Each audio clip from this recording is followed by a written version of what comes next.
talking to not Michelle, Michelle's cards. You know, when we come to life, we love laughing. You know, Michelle is actually pretty serious, but we love laughing. That's why you see her laugh a lot. I think it's good. You should just laugh at nothing sometimes because it just gets the vibration up.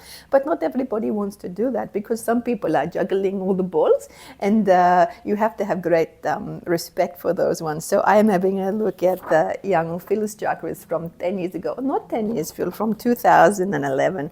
So if you know this one, he likes to juggle. Like the juggle the clowns, make everybody laugh. Hong Kong, I like that too. But when you're juggling the balls, you have to pay attention. So you can't always be the one that is being, what do you call it, fluffy? Like the chook.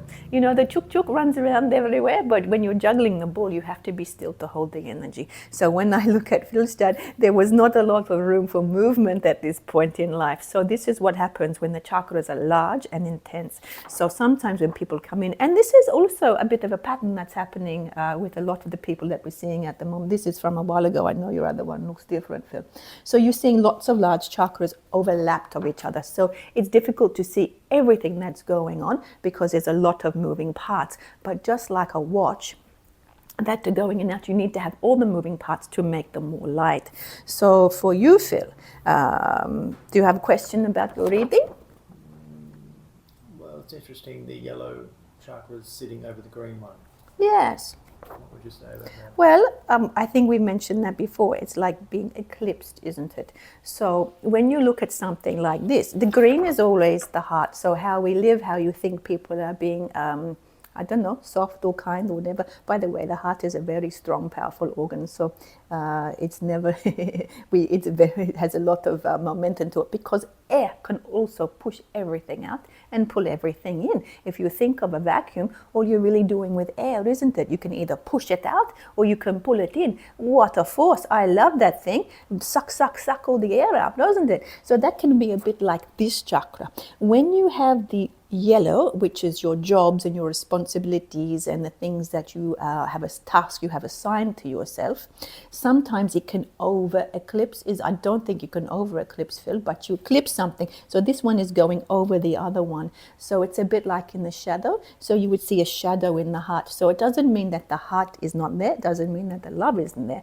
But in fact, this one, the solar plexus, which we really love to see, particularly in gentlemen actually, because this holding of the fire, being able to hold the power, what it does when you can hold the power steadily, it actually lifts the fire up and then the air can come out. So you're doing this very beautifully in your own body, Phil. This was a long time ago. You had to learn how to speak up a little bit, communicate a little bit. But how we saw Phil's communication and how we see a lot of people's communication is by their actions.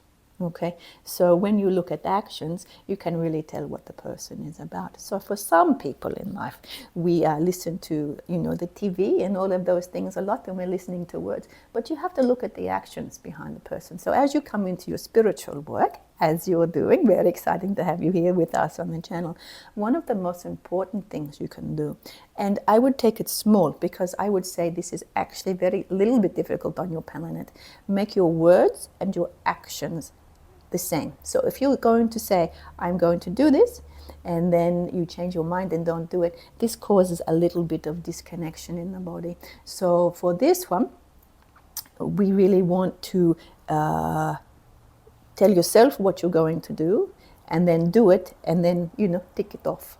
That's how he learned.